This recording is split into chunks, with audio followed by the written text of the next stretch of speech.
Hello, I'm Maxwell Rotbart, Doc History, and I'm standing here in Stanton, Virginia at the birthplace site of President Woodrow Wilson.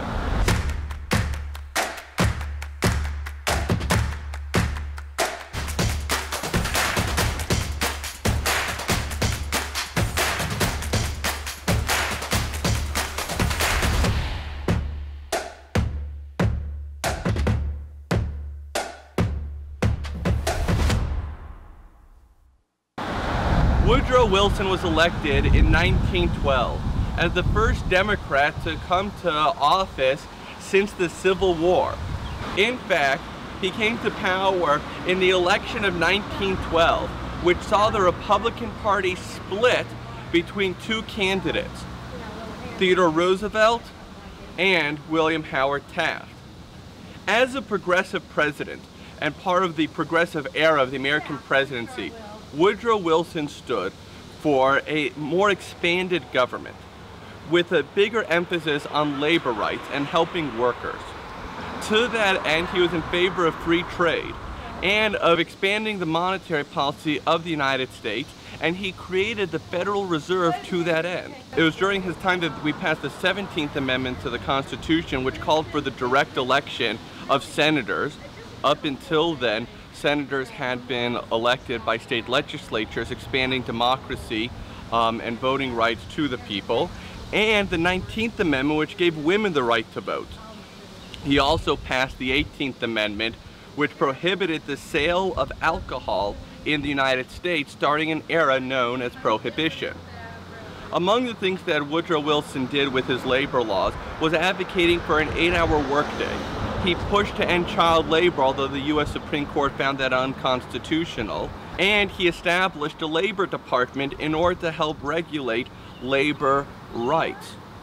Woodrow Wilson also appointed a staunch progressive, Louis Brandeis, to the U.S. Supreme Court as the first Jewish individual ever appointed to the court.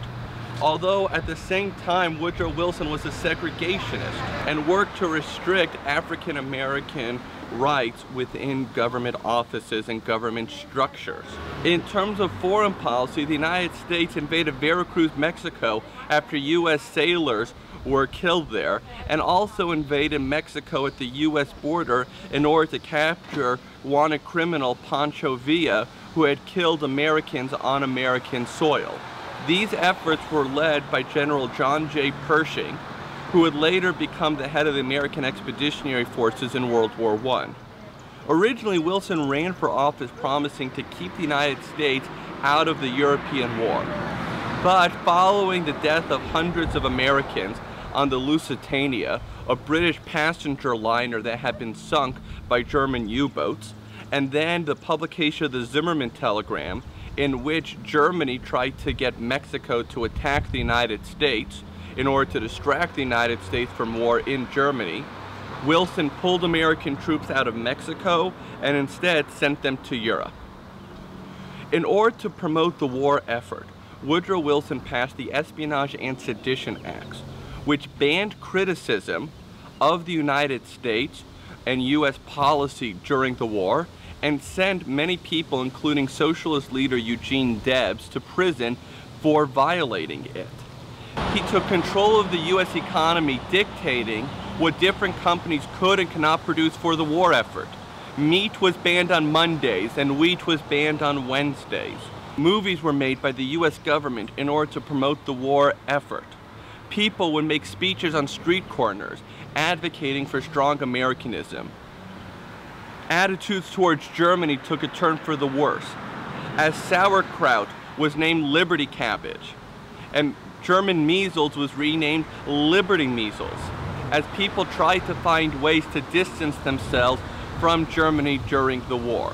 With the U.S. defeat of Germany on November 11, 1918 at the Battle of the Argonne, which today is celebrated as Veterans Day, Woodrow Wilson traveled to Europe, where he spent months and months in France negotiating the Treaty of Versailles.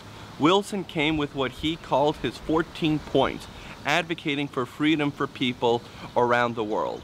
He also pushed for the creation of a League of Nations where countries could come together to solve their problems, although the United States never actually joined that league. In fact, while Wilson in 1919 was touring the US trying to drum up support for the League of Nations, he suffered a debilitating stroke and spent the rest of his presidency bedridden in the White House, with his wife, Edith Wilson, actually running the US government. You could say in some way that she was our first female president. But it all started here at the birthplace of Woodrow Wilson in Stanton, Virginia. For Doc History, I'm Maxwell Rotbart.